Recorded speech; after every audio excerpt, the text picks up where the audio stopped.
sekarang kita lagi ada di sebuah tempat yang namanya Waduk Klampis. Jadi di sini kita akan menjelaskan dan meneliti sebuah tanaman morfologi.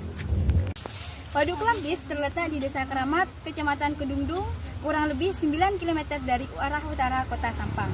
Waduk ini memiliki luas sekitar 2.603 hektar, serta dikelilingi oleh bukit, gunung, juga pepohonan yang rimbun.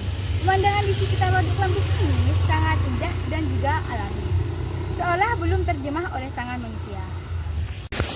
Halo guys, di sini saya berada di Waduk Klampis dan saya akan menjelaskan tentang ekosistemnya. Sebelum itu, apa sih ekosistem? Ekosistem adalah suatu sistem yang terdiri dari lingkungan hidup, organisme hidup atau biotik, dan lingkungan fisik atau abiotik yang timbal balik di lingkungan tersebut atau area tertentu. Ekosistem yang ada di Waduk Klampis ini ada banyak. Pertama, ekosistem abiotik. Ada air, cahaya matahari, sedangkan ekosistem biotiknya ada tumbuh-tumbuhan.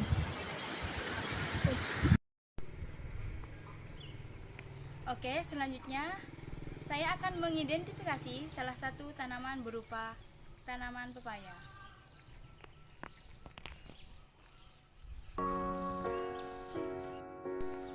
Pepaya merupakan tanaman yang berasal dari Meksiko bagian selatan dan bagian utara dari Amerika Selatan. Tanaman ini menyebar ke benua Afrika dan Asia serta India. Dari India, tanaman ini menyebar ke berbagai negara tropis termasuk Indonesia. Bentuk dan susunan tubuh bagian luar tanaman pepaya termasuk tumbuhan yang umur sampai berbunganya dikelompokkan sebagai tanaman buah-buahan semusim. Namun dapat tumbuh setahun lebih. Sistem perakaranya memiliki akar tunggang, dan akar-akar cabang yang tumbuh mendatar ke semua arah pada kedalaman 1 meter atau lebih, menyebar sekitar 60 sampai 150 cm atau lebih dari pusat batang tanaman. Batang tanaman berbentuk bulat lurus, di bagian tengahnya berongga dan tidak berkayu. Ros-ros batang merupakan tempat melekatnya tangkai daun yang panjang. Dan pepaya bertulang menjari dengan warna permukaan atas hijau tua, sedangkan warna permukaan bagian bawahnya hijau muda. Pohon ini biasanya tidak bercabang, batang bulat berongga, tidak berkayu, terdapat benjolan bekas tangkai daun yang sudah rontok. Daun terkumpul di ujung batang, berbagai menjari buah berbentuk bulat hingga panjang tergantung jenisnya. Buah muda berwarna hijau dan buah tua berwarna kuningan atau jingga. Berongga besar di tengahnya, tangkai buah pendek. Biji berwarna hitam dan diselimuti oleh lapisan tipis. Oke, di sini saya akan mengidentifikasi salah satu tanaman morfologi berupa tanaman pandan. Tanaman pandan tumbuh di daerah tropis dan banyak ditanam di halaman atau di kebun. Pandan kadang tumbuh liar di tepi sungai, tepi rawa, dan di tempat-tempat yang agak lembab. Tumbuh subur dari daerah pantai sampai daerah dengan ketinggian 500 meter. Pandan wangi mempunyai daun yang selalu hijau sepanjang tahunnya. Batangnya bulat, dapat tinggal atau bercabang-cabang, dan mempunyai akar udara atau akar tunjang yang muncul pada pangkal batang dan berbentuk pita. Manjang tapi daun datar dan ujung daun meruncing. Daun berwarna hijau dan tersusun spiral, panjang dari 40 sampai 50 cm dan lebarnya 3 sampai 5 cm. Tanaman ini merupakan tanaman perdu tahunan dengan tinggi 1 meter. Bunga majemuk berbentuk bangkel dan berwarna putih. Buahnya berbentuk buah batu menggantung berbentuk bola dengan diameter 4,7,5 cm. Baik, di sini saya akan mengidentifikasi tanaman morfologi yaitu berupa pohon jambu. Baik, tanaman jambu biji merupakan tanaman daerah tropis dan dapat tumbuh di daerah subtropis. Dengan identifikasi curah hujan berkisar 1000 sampai 2000 mm atau tahun dan dapat tumbuh, berkembang, serta berbuah dengan optimal pada suhu 23 sampai 28. Jambu biji merupakan tanaman perdu bercabang banyak, tingginya dapat mencapai 3 sampai 10 cm. Akar tanaman jambu biji putih adalah akar tunggang. Akar ini sanggup menembus tanah hingga kedalaman 50 cm. Batang tanaman jambu biji putih berstruktur keras, kuat, padat, dan tidak mudah patah. Daun tunggal bertangkai pendek, letak berhadapan, daun muda berambut halus, permukaan atas daun tua licin.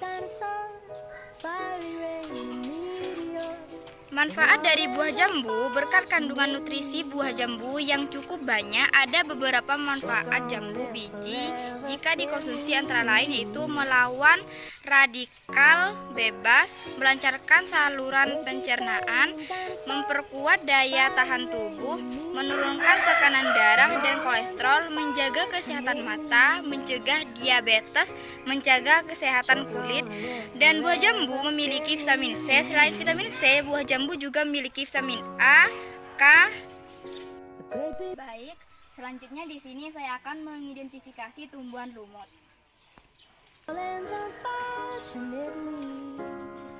Tumbuhan ini sudah menunjukkan diferensiasi tegas antara organ penyerap hara dan organ fotosintetik, namun belum memiliki akar dan daun sejati. Kelompok tumbuhan ini juga belum memiliki pembuluh sejati alih-alih akar. Organ menyerap haranya adalah rhizoid, harafia, serupa akar. Daun tumbuhan lumut dapat berfotosintesis. Tumbuhan lumut merupakan tumbuhan pelopor yang tumbuh di suatu tempat sebelum tumbuhan lain mampu tumbuh. Ini terjadi karena tumbuhan lumut berukuran kecil tetapi membentuk koloni yang dapat menjangkau area yang luas.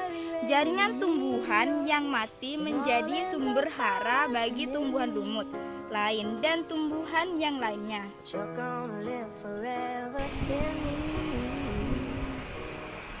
Hai, perkenalkan saya Menakun Okto. Di sini saya akan mengidentifikasikan tumbuhan morfologi berupa tanaman mangga.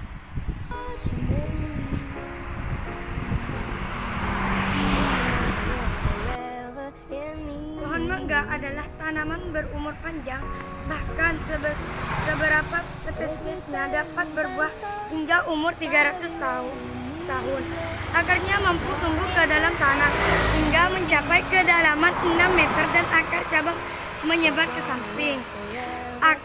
Akarnya pohon mangga termasuk pohon besar, tingginya sampai 35 meter sampai 40 meter. Namun pada kultivar atau varietas tertentunya pada umum mangga yang sengaja dikembangkan agar tumbuh pendek dan berat badan. Daun mangga termasuk tanaman evergreen sehingga daunnya tetap hijau sepanjang tahun. Bentuk daun hanya sederhana dengan ukuran panjang 15 cm hingga 35 cm serta lebar 60 cm sampai 60 cm. Saat masih muda, daunnya berwarna coklat dengan semburan merah muda. Kemudian dengan cepat berubah menjadi warna merah gelap dan berkilau. Kemudian menjadi warna hijau tua sampai besar. Dan jenis daunnya berupa jenis daun tunggal. Bunga pohon mangga menghasilkan bunga yang tumbuh di cabang-cabang pohonnya. Ukurannya bunganya kecil sekitar 5 meter sampai 10 mm. Bunga mangga berwarna putih dan berongga lembut.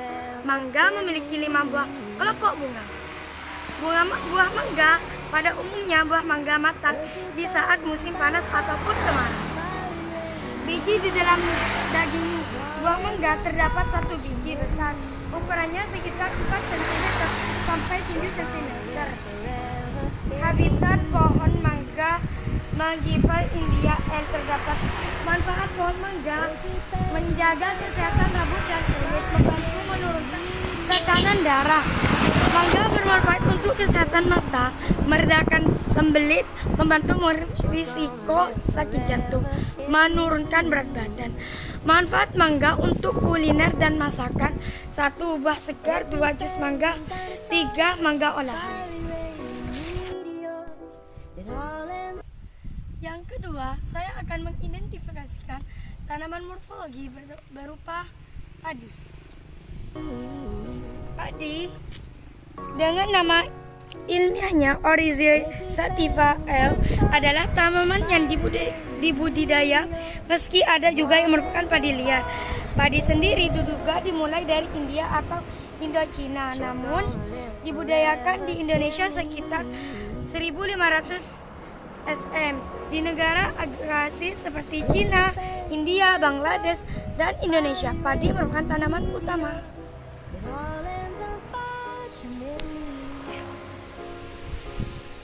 Akar taman padi,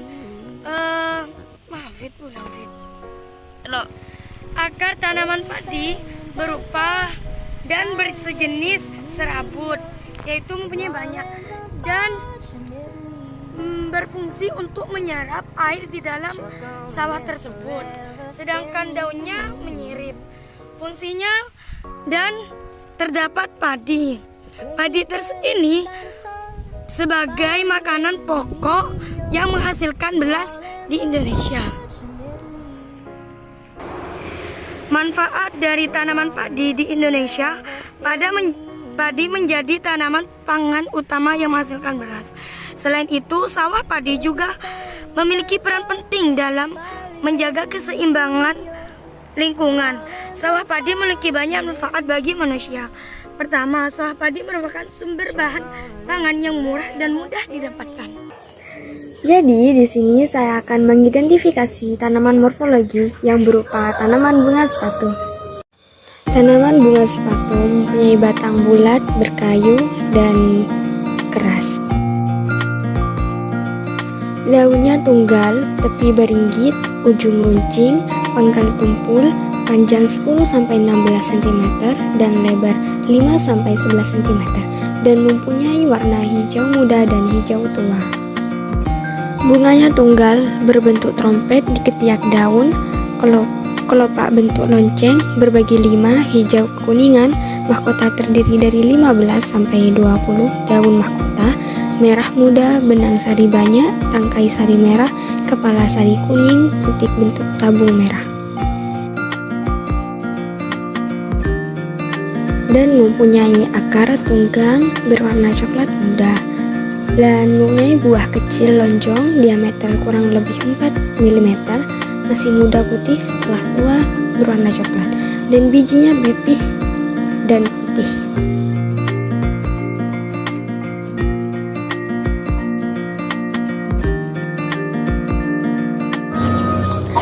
Yang kedua, saya akan mengklasifikasikan tanaman morfologi yang berupa tanaman cabai.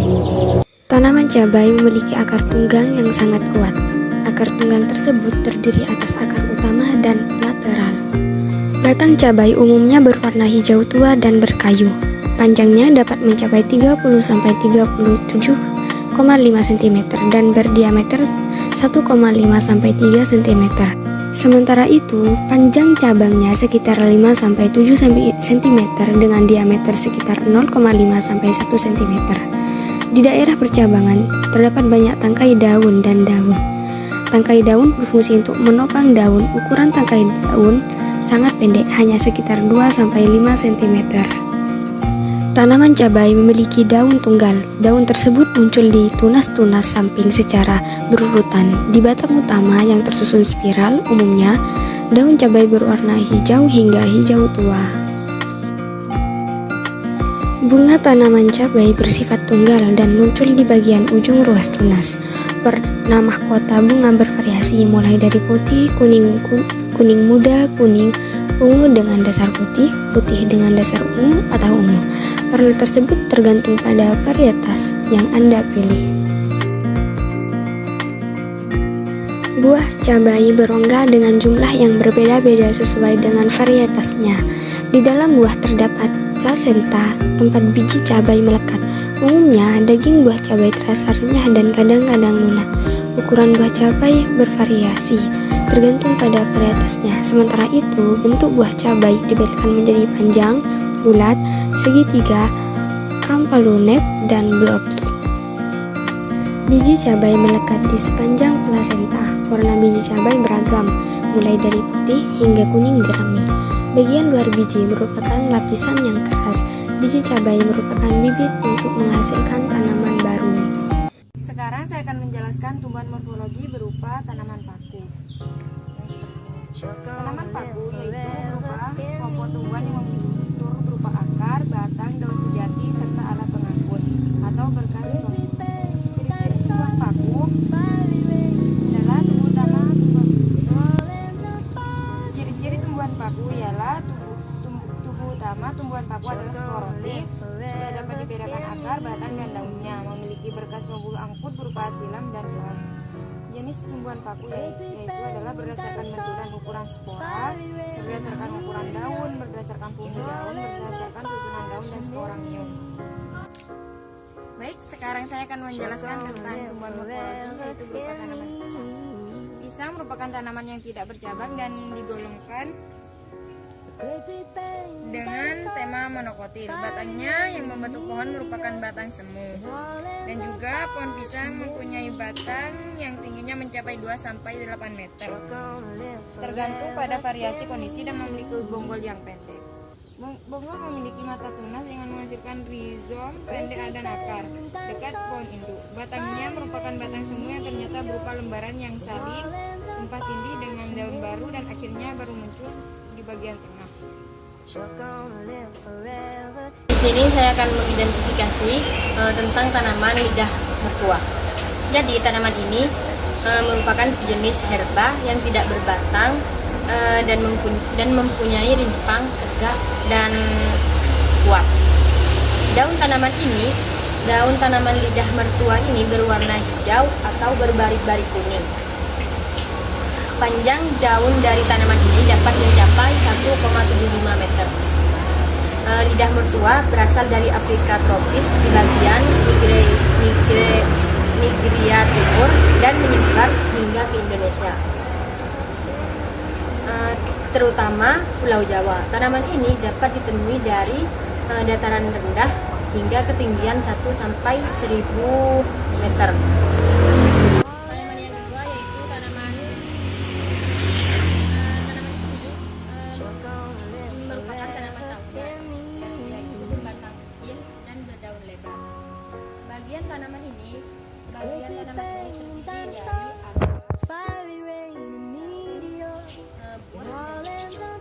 Tanaman ini memiliki struktur perakaran logam yang dalam tanah. Akar cabang dan berakar pendek segala arah. Tinggi tanaman dapat mencapai kira-kira 6 meter. Cabang tanaman berdiameter 0,5 cm, berbuku dan